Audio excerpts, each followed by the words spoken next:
Hey guys, it's Jack. I just wanted to talk to you today about a way that you can help support the podcast if you're not already.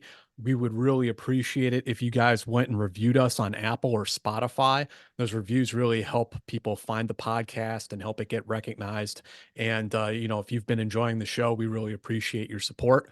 Another thing that you can do to support the channel is to become a Patreon member. So we have Patreon memberships that start at just $5 a month. And when you sign up, you get access to all of our episodes ad free. That's the big bonus for that. I mean, we also do some Patreon bonus episodes for our subscribers. But this is the biggest and best way that you can support the Team House channel and podcast if you'd like to. And we really appreciate that. So go and check us out at patreon.com/the Team House. Hello, everyone. Welcome to another episode of Eyes On. I'm Andy Milburn. Jay, over to you. I'm Jason Lyons. Over to you, D. I'm Dimitri. I'm the producer of this in the Team House, and I'd like to welcome our dear leader, Jack Murphy, here to the show. Jack, thanks for coming. My Unabomber tie-dye today. Yeah, really showing off. We're having a snow day. We're having a snow day here in New York. So kids home from school. Nice.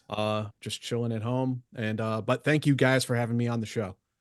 Jack, at the risk of sounding sycophantic here, of course, this is a big deal for us on Eyes On to everyone. So we're gonna make the absolute most of you, all right, and not bore our listeners with my specific questions. But I'm anxious to hear what has been going on in your life. Followers of the Team House will, of course, be familiar with your on the target questions, but are also aware that you have an alter life with a high side. Sean Naylor, your work as an investigative journalist, and a fan base that rivals Taylor Swift. I'm reading from your own publicity release here. So let's hear it. Yeah, I mean, we've been keeping busy with the Team House interviews, as you guys know. We just interviewed a Ranger JTAC last night. This guy, Eddie Chavez, was super awesome. But I mean, yeah, I was super busy with that. And then you guys are a part of it now, which is the cool thing, doing Eyes On. And, we're really happy to have you doing this and excited to see where it goes. The other stuff I've been working on is, yeah, I have a small news outlet, small but growing, with Sean Naylor, a colleague of mine, where we publish a lot of news about espionage and special operations, and done, a handful of stories. I mean, the kind of criteria for the stuff we publish on there is it's got to be breaking news, it's got to be investigative. Mostly it's like long form stuff, like between 8 to 10 to 12,000 words. Not all of it, but a lot of it is. So that for a serious audience, right? Not suggesting for a moment that you ever have an audience that is not serious, but I mean, the type of person who wants to do a deep dive on the topics that and recognizes, I mean, how fundamental they are to to kind of the community that we've been involved in. Yeah. I mean, it's been a lot of fun, and I mean, working with Sean has been great. Some of the stories we've published on there have been, kind of ideas that have kicked around in the back of my mind for 10 years. And I mean, Jason has probably heard me talk about this stuff. He's probably tired of hearing me talk about it. Not at all. So like the CIA JSOC Omega teams in Afghanistan, something that had been in the back of my mind for a long time. And we wrote a huge piece about that program. Can you give us a quick rundown? Yes. So, I mean, it has a convoluted, complicated history of how it came together, but the CIA was doing paramilitary operations in Afghanistan, and JSOC was doing special operations in Afghanistan in 2002. And they ended up coming together. Initially, it was because the JSOC guys like to hang out on CIA bases where they had alcohol, and it helped get them out on missions. I mean, honestly, that's the truth. Okay. Yeah. I think a lot of people know you're not joking. It was a way for them to get out on missions. I mean, seriously, it was a way to get them get themselves into the game. But that developed and was formalized into a more serious relationship that utilized JSOC assets and CIA title authorities. So meaning that the CIA could conduct covert operations in Afghanistan, going out against foreign fighters, against Al Qaeda. But JSOC had, I mean, they're the muscle. So they have the assaulters, they have commo guys, they have medics, they have JTACs, they have all these air assets and medical assets that they can call in that the CIA could not call in, or was very difficult for them to call in. Like they could call in ECAS, like emergency close air support, but not, they couldn't do what a JTAC does. Yeah. And so that's what this fusion was. There were still ground branch contractors acting as like the platoon sergeants and platoon leaders for the Indige. And some of these Indige forces were like 5,000 strong in some places, like in Kandahar, being run by 12 guys or 15 guys, right? But then JSOC would come in, and initially it was a lot of dev group guys, but as the years went on, it became a lot of Ranger Regiment guys running it. And they brought in, some additional assaulters or recon guys to act as like ground force. They weren't the ground force commander, the CIA was, but they helped with that command and control piece and that coordination element with other military assets that needed to be brought in for some of these operations. So I mean, there were the teams went by 10. So there's Omega 10, 20, 30, 40, 50, all the way up to 70. There's stories about a organization that was informally known as Omega 80. That was a SAS project. I don't think I even wrote about that in the article, actually. Yeah.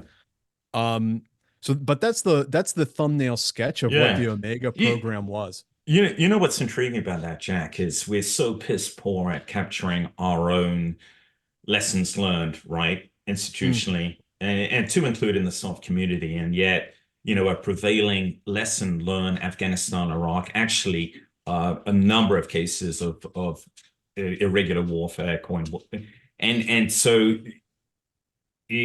this comes up in I forget the book. It was there was an irregular warfare compendium. I forget the name of the author.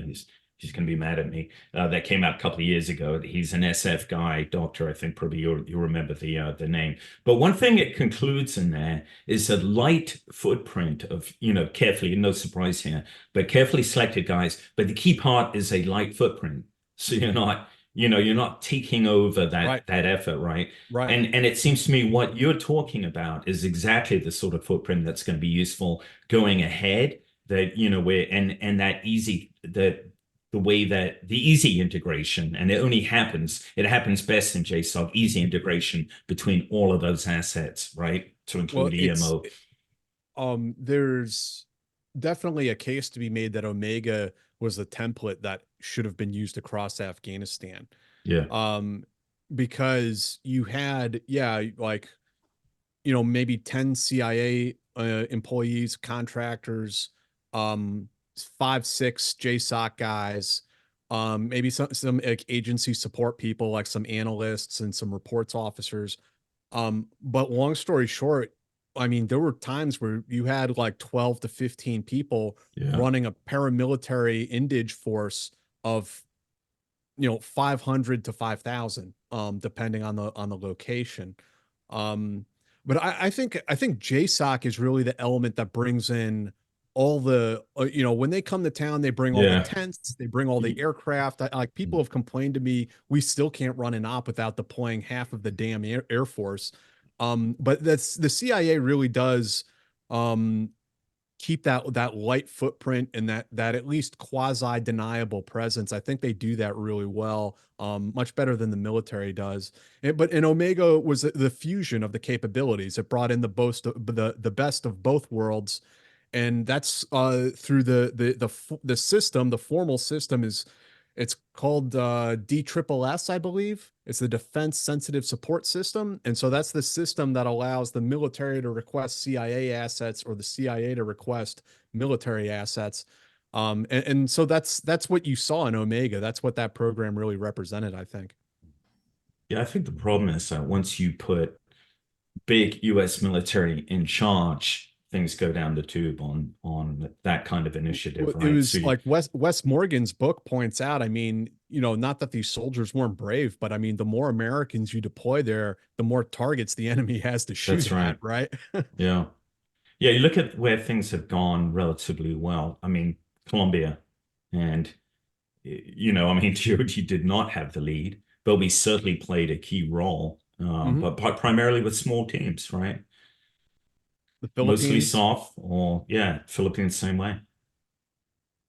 So given the scope of or the environment that Omega was used in, do you see, I mean, you kind of alluded to it, do you see it being used on a scale against a enemy like China, or even in Europe, if it had to be used, those kind of Yeah, well, I mean, matchups?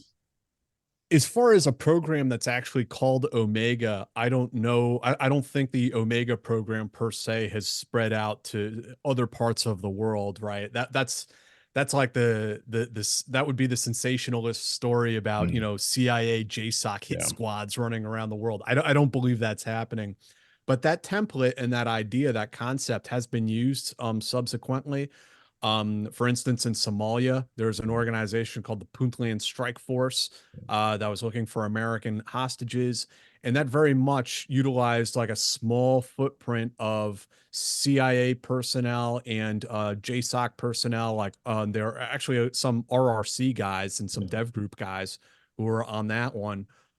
Yemen is another example where MARSOC actually trained up in a organization. They were called the Alamo Scouts, or I'm sorry, the Yukon Scouts. Mm, And the Yukon Scouts were trained up in Saudi Arabia, as I recall, and then they were inserted into Yemen to do intelligence collection. And that was a very effective program, from what I know, before it was shut down, which is one of the other frustrations with some of these programs is once we get them up and running and working, then someone in Congress decides to shut it down.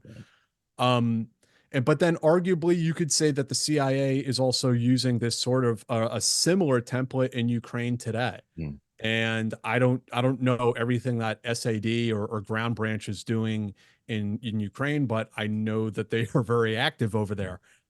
So I think, yeah. Now, could you use that template against like major peer actors like mm, China? Um, I think the answer is yes. If a war did break out with China, there would for sure. I mean, the definite special operations move to play there is to stir up a rear guard action, to stir up a war in China's rear areas in places like Tibet and Xinjiang. mm. And that's where maybe you would see special forces teams or blended teams like Omega going in and working with local forces. I think yeah, I mean that's obviously a great point. It kind of all blends into the discussion we had last week about Ukraine and the fact that they've reconfigured their squads to 12, 16 men, half of whom are drone operators. Take like task orienting these small teams. So for instance, in peer on peer conflict as against China, the capabilities that are all important are joint fires, right? Long range precision, but joint fires and joint ISR. So you configure your teams to Mhm. support those two missions, and they become absolutely relevant, more so than a uh, infantry squad, Marine infantry squad at current TO and TE.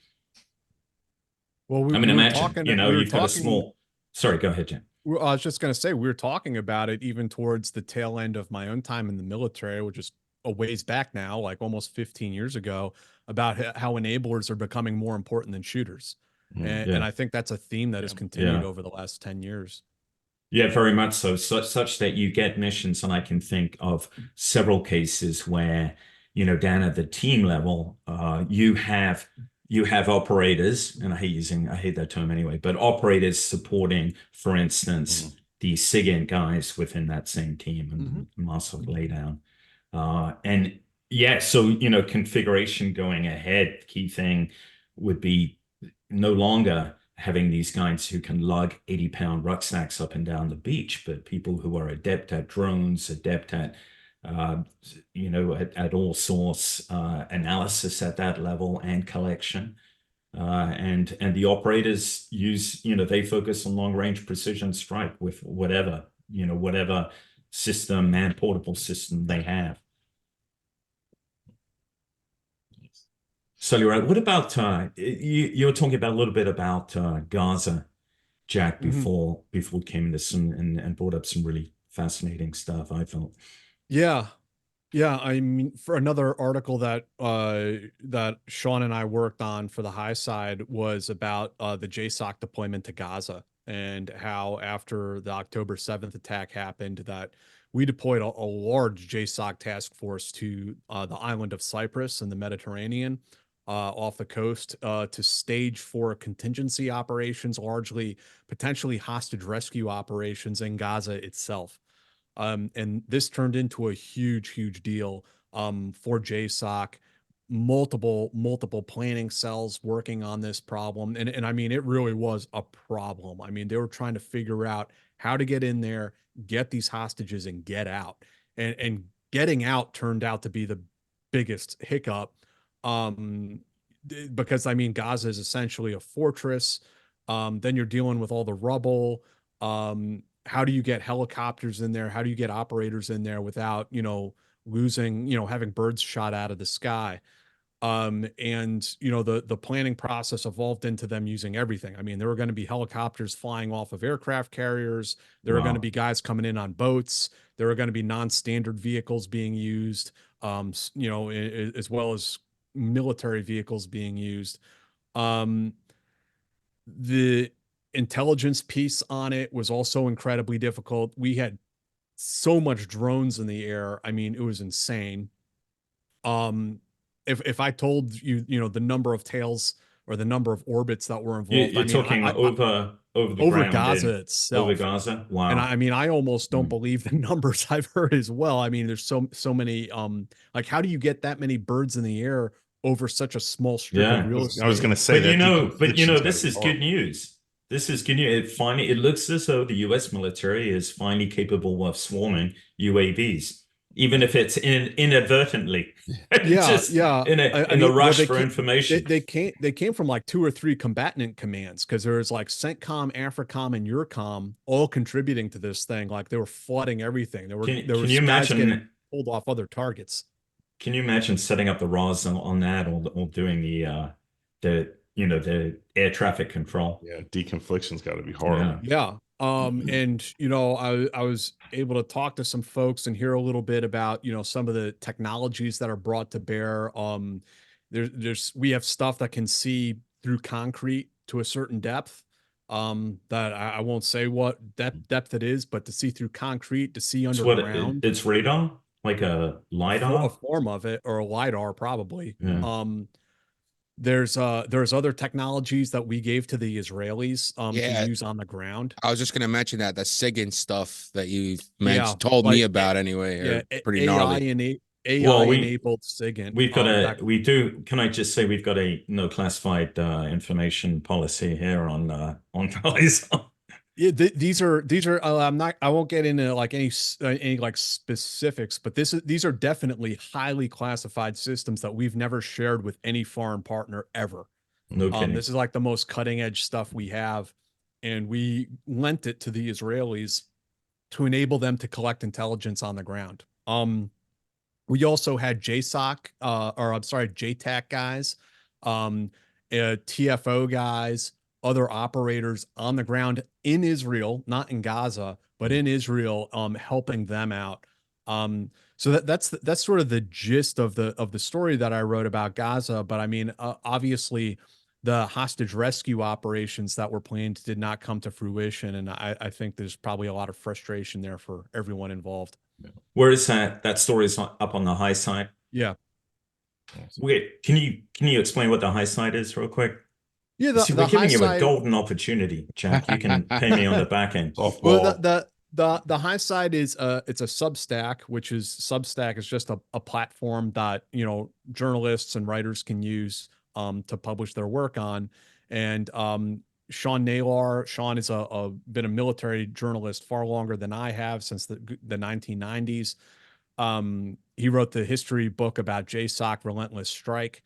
Him and I really met. Well, I mean, we had met previously, but we really got to talking at a OSS gala in DC a couple years back about all the stories we had on the back burner that we weren't working on. And so we decided to create our own news outlet and start publishing these stories. And so this is the stuff we've been working on: Gaza, the Omega program. We wrote a history about the Commanders in Extremist Force, the Special Forces SIF teams. Now Right now, defunct. Yeah, defunct. We wrote about the Greenlight program, which was the guys who would jump in with the backpack nukes. The SF teams did a really deep dive on that subject, more so than has ever been written before. And I mean, I'll tell you right now, Sean is working on a story about a special forces and CIA legend. Jason knows who I'm talking about. This guy's a special forces Hall of Famer, was in the agency for decades. Dude is definitely the real deal. What was awarded the Distinguished Service Cross in Vietnam, which might be upgraded. There's an effort to have it upgraded to a Medal of Honor. And that's going to be like probably a 3-part story, because Sean is, writing like 40,000 words about this person. So it's been a lot of fun. Looking forward to that one. That should be published as like a book. I mean, hopefully it is at some point. I mean, if not by us, I mean, somebody else, takes the ball and writes the story or makes the movie. What were the repercussions for Sean after publication of Relentless Strike? I mean, were there any from the DoD go after him in any way, or was it just I don't know anything of. You'd have to ask Sean, but I don't think DoD went after him. I mean, I can just speak to what I do know is, I mean, I do know it was controversial in the military. There were people freaking out about it, as I recall. I remember that. Yeah.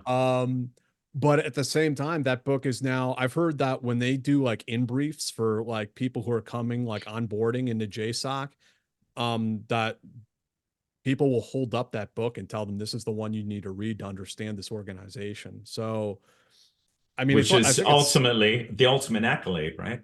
I mean, kind of, yeah. And I mean, I think that's also the push and pull, or the tug of war, with all the work that Sean and I do. I mean, sometimes it's begrudged, sometimes it's held up as exemplary journalism. And I mean, a lot of that really depends. I mean, are you talking about good things that they did or bad things that they did? Yeah. But as a journalist, you can't really play favorites. You have to write both. And I mean, but we're happy to write both sides of it, I think. And I mean, to talk about all the good things people do in the military. It's funny. I laugh when people tell me, how come you never write about all the good things that we're doing? It's like, well, I do. Yeah. The problem is you don't read them. Yeah. It kind of misses the point about journalism being, in a open society, being the watchdog of democracy, right? Well, and the watchdog of democracy doesn't help things by constantly throwing accolades. Yeah, and these commands don't want to acknowledge sometimes that it's a double-edged sword. Like they want to use the press to put out like positive PR about themselves, but then they don't want to deal with the repercussions when, hey, that guy who sexually assaulted a woman in your command and then you glossed it over, like that's bad. You probably shouldn't do that. So yeah, there's definitely two sides to it. So Jack, do you find that when you're writing these stories, whatever the topic is, that you gain more ground with military versus intel, CIA, DIA, whatever, and along those lines from the lower ranks rather than the general officers? Or is it just depend on what the topic is, whether they're willing to cooperate or not? Yeah, when you say gain ground, I mean, is that what you mean? Like get some traction with like people talking to me? Yes. Yeah. Yeah, I mean, people talk to you for all types of different reasons. I think that, what separates a lot of my work from so much of what else is out there is that the people I talk to primarily are not like generals or retired generals. I talked to enlisted guys because that's what I was, and that's what I know. And I know those guys are the ones that have, boots on the ground. I don't think that it's important to talk to the officer side too. The last article I wrote, I interviewed two retired generals. They were, young officers when I, as far as the events that I was interviewing them about, but I think definitely a different sort of quality comes out when you're talking to the E6, the E7, the E8. That's I know it's a cliche, but boots on the ground. Yeah. Um, And I think with some of the stories that you've written, some of the more controversial ones, it's not just boots on the ground, but it's boots in the barracks. If it's like sexual assault stuff, or in the case of the Marine Corps, the state of the barracks on some of these bases, these are the kids, these E3s, E4s that are living in this stuff. So why would you want to talk to an officer? Dick pics, I might add. Yes. I always have to be careful about talking about sources, but I will say this, and I mean, this is open in some cases, especially when it comes to like the barracks and the on-post housing stuff. Some of my best sources on these topics, those types of topics, have been women, and particularly the wives. And I sometimes find that the wives have bigger balls than their husbands, that they're less trusting of the system, and they're more apt to talk to a journalist. I mean, I once this was actually an important story that I haven't published yet, but I will. This was a murder case, and I talked to a special forces wife about her. She was instrumental in making sure that justice was served in this particular case. And she agreed to talk to me. I met her in a coffee shop and we talked, and she told me, my husband is at home right now seething because I'm here talking to you. So, I mean, sometimes it's the women who ante up, who soldier up and are willing to, choose the hard right over the easy wrong. Unfortunately. I'm sorry, yeah, Andy. go ahead. Just to follow up, do you, how often, more often than not, do you approach a source, vice someone hearing you're writing this story and someone coming to you, or even initially saying, hey, you need to write about this? I mean, I would say 99% of the time it's me approaching sources. Like, yes, people try to like cold pitch me sometimes, and very rarely would I say something comes out of that. Once in a while, but once in a while I might have someone come to me like, hey Jack, I see that you're willing to run stories about this or that. I was involved in this, thought you might be interested. Once in a while that might happen, but it takes a bit more work than that usually. I've seen the cold emails because some of them come to the Team House podcast about like, I got a tip for you, Jack. And I'm like, holy shit. Yeah, you can imagine some of the people that reach out. I mean, awesome people sometimes, but also, I mean, literally like schizophrenics and people who are going through some things. I mean, that happens as well. Yeah. It's the sorting out the wheat from the chaff. Yeah. It's going to be a challenge. Yeah, absolutely. Man. The one recent story on the high side that I just liked was, the JSOC State Department kind of, clash about trying to, I guess not save, but like figure out where to bring this like Codel that was going around. They were supposed to be in Israel when October 7th happened, or they were heading there? No. So it was Senator Joni Ernst was in Saudi Arabia when the attack happened, and they were scheduled to visit Israel next. And then this was Sean Naylor's story that he published on the high side. This one was really had nothing to do with me. He did this one this week or within the last week. And the State Department did not want this congressional delegation going to Israel in the aftermath of this attack, and the security situation was pretty messed up. That was when JSOC stepped in and said, hey, we'll support you and we'll take you over there. And then suddenly the State Department changed their tune and was like, oh, no, we support this. We support this. They didn't want JSOC to be in the lead, which I thought was interesting. JSOC is very good at building these relationships. Building relationships with politicians, decision makers, policymakers. There's one relationship that I know that JSOC cultivated with, oh yeah, I'm just going to go ahead and say it. They cultivated a relationship with Henry Kissinger before he passed on. That was much deeper, I think, than people realize. So I mean, yeah, they're good at that. And they successfully, helped Senator Ernst get into Israel for that visit. Awesome. Yeah, it's Jack, interesting. what lies ahead? What are your plans? I mean, any changes in store with the Team House aside from the exciting new launch of a podcast? And we've got to answer some of the fan mail on our inbox. So anything you can tell us about your personal life too, be very welcome. You guys are the business now. You are the news, literally and figuratively. You're the new thing that we've been working on. The Team House continues on. We're going to continue interviewing great people. Our next interview is with Jack Devine, who was the head of the National Clandestine Service at CIA. Had like a 32-year career there. With the high side, I mean, the one article, the big one is what I mentioned previously, the Special Forces Hall of Famer. That's the next one. Then we have some other stories that we'll be working on, more espionage themed stories. And then we have a piece that I've already written that I need Sean's going to go over the draft pretty soon about Colombia. And this is the effort right. to rescue our 4 hostages, or I'm sorry, 3 hostages that were held down in Colombia for like 7 years. And so I did a lot of interviews with special forces guys.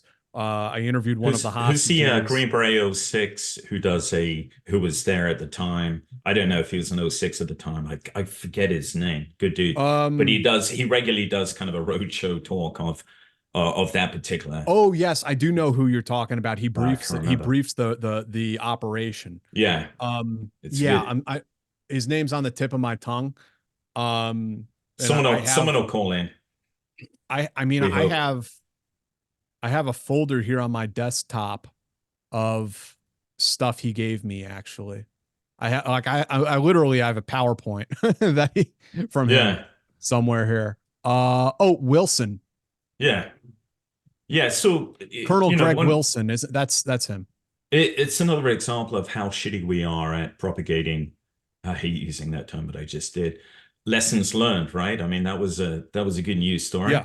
But it isn't something that I studied at any point when I was in the military. I just happened to, be in the audience when that brief was given and made a beeline for him afterwards to hear more.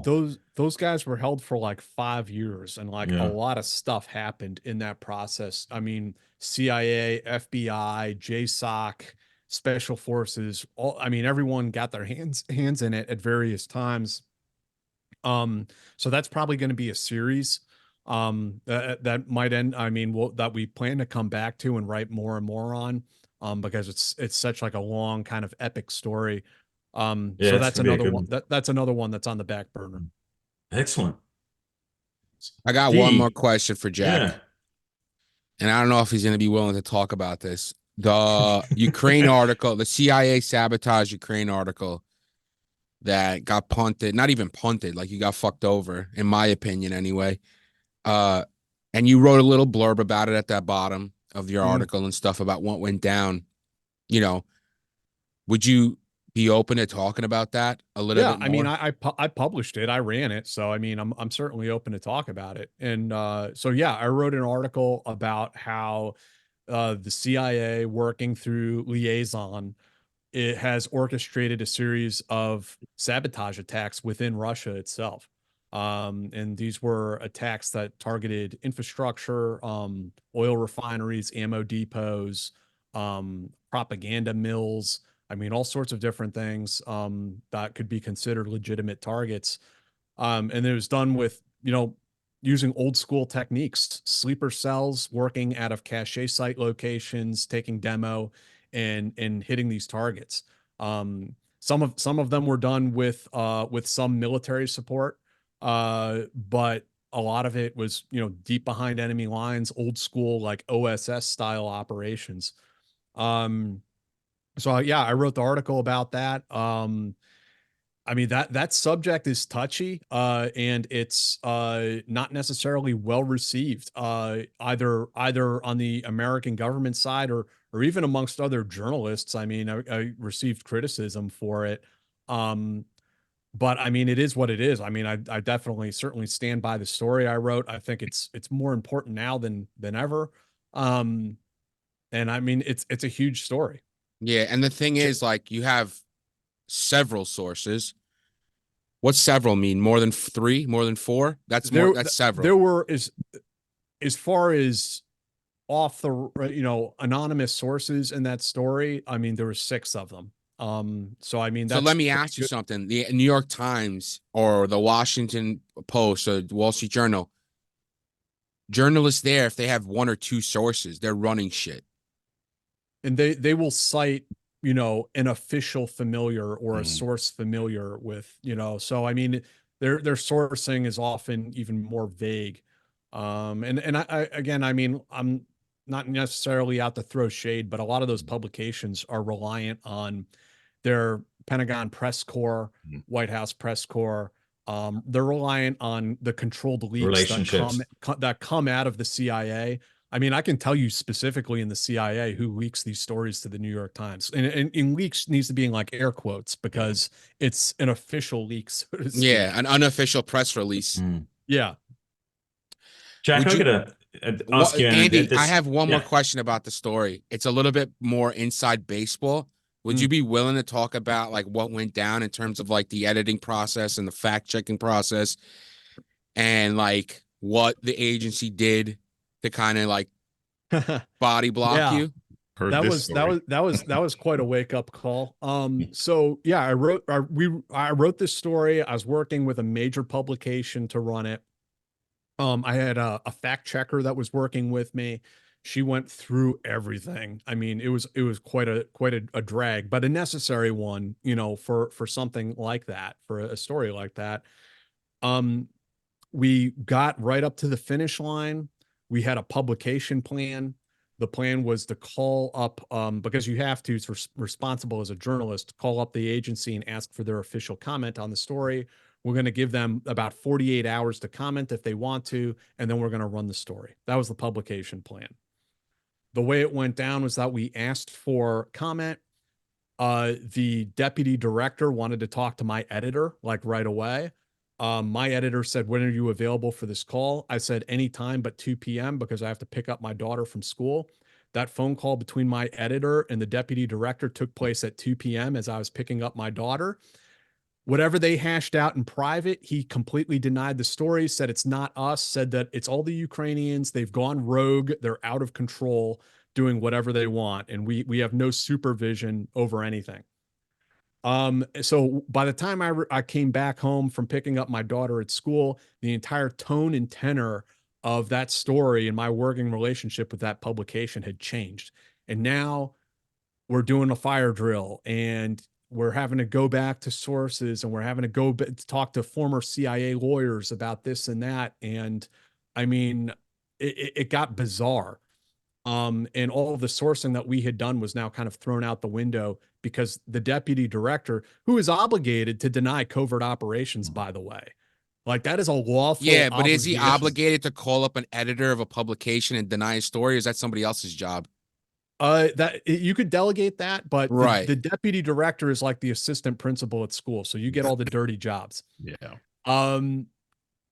And yes, it is their job to deny, lawfully deny, and they can look you dead in the eye and deny and lie to you about a covert operation. It's not unlawful or unethical for them to do so. And that was the point I kept trying to make. I was like, look, this guy, we've put him in a position where kind of he has to lie at this point. Yeah. And it's not really his fault. But my problem was that we were now taking that one person's word, that one person's comment his off the record comment, by the way. He was not on the record, but I never had an off the record relationship with this individual. So I don't mind talking about it. And my problem was that we are now taking his one off the record comment at face value, as opposed to these 6 sources that I was bringing to the table. And now my article was suddenly being edited. All of the meat of the article was being edited out. I told my editor, this looks like a high school kid's book report. What is this? And yeah, so it led to a lot of consternation, and to the point that I ended up pulling the plug on it. I mean, I felt like I was put in a position where I had to pull the plug myself, because I was like, publishing this work would not have any integrity at this point. There's no purpose behind even being involved in this. So I was the one that opted out at that point, and it wasn't like a cursing each other out or anything. It was like, hey, I'm going to go in a different direction with this. And they're like, yeah, we respect that, Jack, good luck, et cetera, et cetera. Sorry, it didn't work out. And so I ended up publishing it on my own. Jack, where do you think the line lies between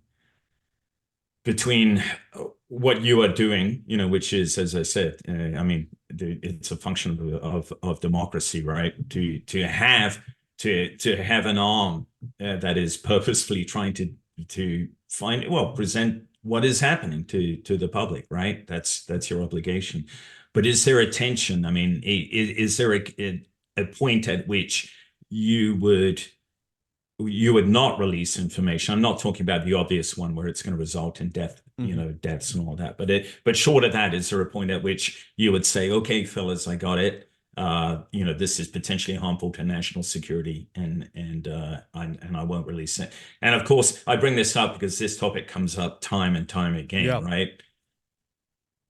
Yeah, I mean, I think it's a really difficult question. I mean, national security is important, and the military and the intelligence services are completely justified in keeping certain types of secrets, right? Their sources and methods, their operational TTPs, or tactics, techniques, and procedures. All of that is important. So is transparency on these organizations and what they're doing. And from the military's point of view, I mean, I find that their outlook on it is always that they think they can operate in a void of total secrecy, and that none of this stuff can ever come out. No one should ever talk about it. And I mean, in a country where you have freedom of the press and freedom of speech, it's, well, good luck with that. But as a reporter, yeah, you have to figure out where that line is. And the line that I choose is not a line that the Department of Defense would agree with. But I still have those certain limits. A lot of it has to do with, getting into the specifics. I mean, about, military or intelligence sources, like actual intelligence sources. That's something you really got to tiptoe around, because I mean, sometimes you just say we had intelligence through a technical means, or we had human intelligence, like very vague, because if you were to publish how we knew that, that intelligence source would dry up and disappear because the enemy would adapt. Or in some cases, that source would actually be shot in the back of the head. Yep. So, I mean, you do have to be careful about that sort of stuff. It's the same with specific military TTPs. You have to be careful about, the details matter, especially in war. It's very detail oriented.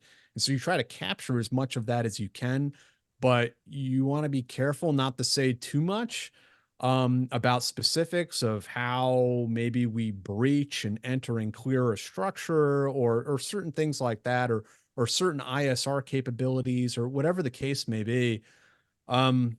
Yeah, I mean, and from a reporter's point of view, I mean, you do have to kind of look at that at a case by case basis. I'd say also the other thing is, as a reporter, you're reporting on things that have happened, and it's important not to get ahead of things that are going to happen. So even in some of the stuff we've been talking about here, there was additional information of like contingency operations that I knew were being planned that I didn't report on because these were things that might happen. Yeah. And it's not really my role to give away, let's say, JSOC's element of surprise, which is a huge part of what makes them successful. And as a reporter, I'm not working to take that away from them. I'm looking to report on the things that they've already done. And, you know, especially when there's a combat action that has already taken place, people have been shot, something got blown up. I mean, it's not realistic to expect that no one's going to talk about that, I don't think. And that enters, as you said, into the historical record. And it's something quite different than reporting on what is maybe being happened, what is being planned for right now. Yeah.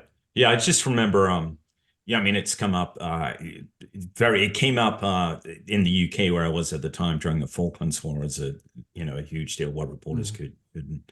And I remember Jeremy Bowen, BBC reporter, receiving death threats for reporting, after it happened. Remember in the Gulf War, the original Gulf War, when some 300 to 400 Iraqi civilians were killed in a bunker, which had been struck, and there was the release of information was not good, as is often the case with DoD, and so reporters got in first with pictures and everything, and were accused of being everything, from unpatriotic through, falling in as dupes of the Iraqis. But yeah, so good. Dia, I know we brought us to a conclusion with that excellent question. I just do want to comment, and Jack was very good about not naming a publication. But General McChrystal was also fucked over by the same publication, which at least puts them in the same boat. D. Yeah, I didn't want to say. I wanted to see how what Jack was comfortable that's saying. Not the only thing that Jack has in common with General McChrystal, of course, but it puts them together in the same foxhole. Jack, any final thoughts? So you're saying I fucked her too? You guys are Eskimo brothers. Damn, I knew this would come down. Hey, D, yeah. Did we get any mail? No, not that I've seen. What? I gotta look through. Yeah, we got to do a better job of punching it out. I've been asking my friends, but evidently not. I'm sorry. I was thinking of General Petraeus in that scandal. General McChrystal didn't get he was not involved with her. Oh, right. Yeah, I thought we were about to hear another scoop, Jack, and so that's why I covered up very quickly. No. Yeah. No, I don't want to hear about what. Anyway. Yeah, D, in fact, I even got a message from a Norwegian guy. So what I'll do is I'll start pushing it towards our Patreon and asking the patrons to ask questions because they're relatively good at that. The thing is, because we pre-record it, it's when we do a live stream, like the questions come in right away. So I'll get on the Patreon and hit it more, and I'll get on like the Twitter too and get it more. And if you're listening right now and you have a question, feel free. There's another thing that comes to mind on the Sabotage story and the whole thing that went on with that outlet. So remember I said we were going to give them 48 hours to comment? Yeah, I was going to say something. Yeah. Well, we didn't, because now it turned into this fire drill and like, oh, how do we react to this? And while we were twiddling our thumbs, the CIA leaked a story to the New York Times all about this particular topic. Basically to blunt it, right? To get their official denial out there. And a lot of it actually had to do with the assassination of Dugina. And my article had nothing to do with her. But the agency decided that, I mean, it shows you what they were afraid of, right? It was literally like 5 days later after they were asked for comment. This article ends up in the New York Times. Thanks for I wanted to say something, but I didn't want to I wanted you to say it. I'm sure it's a coincidence. It was a very deliberate attempt. Nothing to see here. To sabotage my sabotage article. Yeah. But hey, I mean, listen, the CIA played the game and arguably they won that one. I mean, give it to them. I mean, good for them, I guess. Yeah, but where's that editor now? He just resigned. Yeah. Yeah. Poor guy. Feel terrible. Interesting. I mean, I don't know. I mean, I don't think I would work with that person again, but life's too short to hold a grudge. I mean, me and Sean are moving forward with our own work, and that's what's important I to hold me. Jack's grudges for him. Well, Got a you're right box in the about that. Life is too short to hold a grudge, which is why I'm back under the purview of the team house, even though thanks to Max Even though Blumenthal you splashed and down in the New York Times as oh, well man. because of the team Well, house. everywhere. Yeah. And I got you a mention in the New York Times, by the way. Thank you. We have that hung up somewhere. Due entirely to me. Okay, cool. Yeah. Where the New York Times said that the team house is a podcast where guests are invited into a living room setting to drink hard alcohol with the hosts. Yeah, I noticed you changed your policy on that, and after that, it became less of a hardcore press to get guests to drink. It was No, in studio.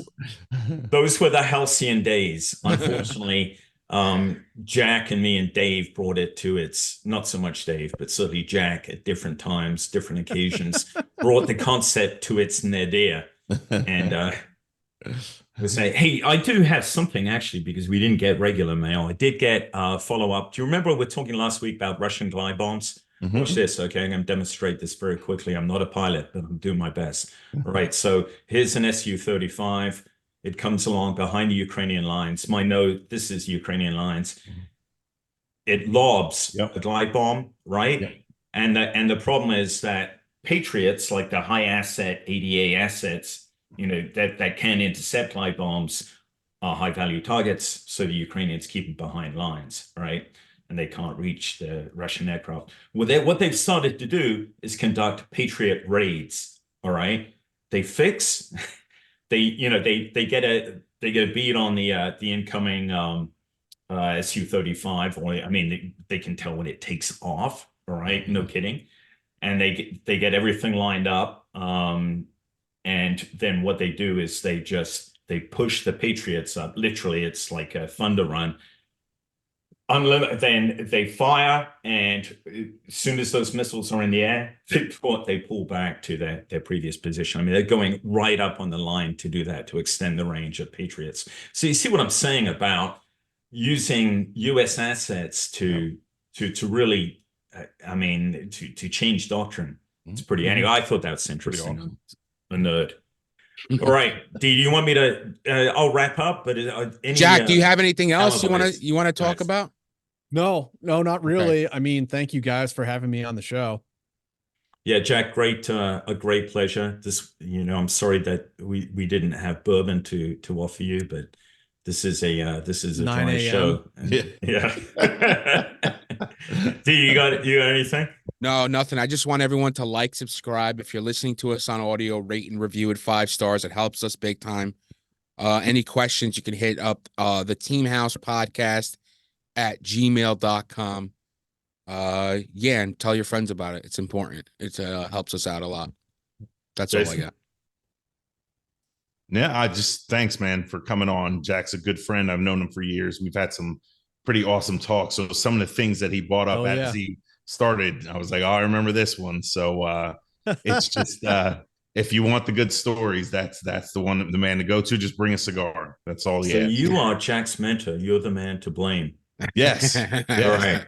Well, on that Exactly. note, I will wrap up, and please, dear audience, send in questions or comments, good comments, especially you can send them directly to Jack or the regular Team House podcast until we get our own communications infrastructure established. And we will see you again in 3 days, talking about topic unknown at this point. All the best. Thanks, everybody.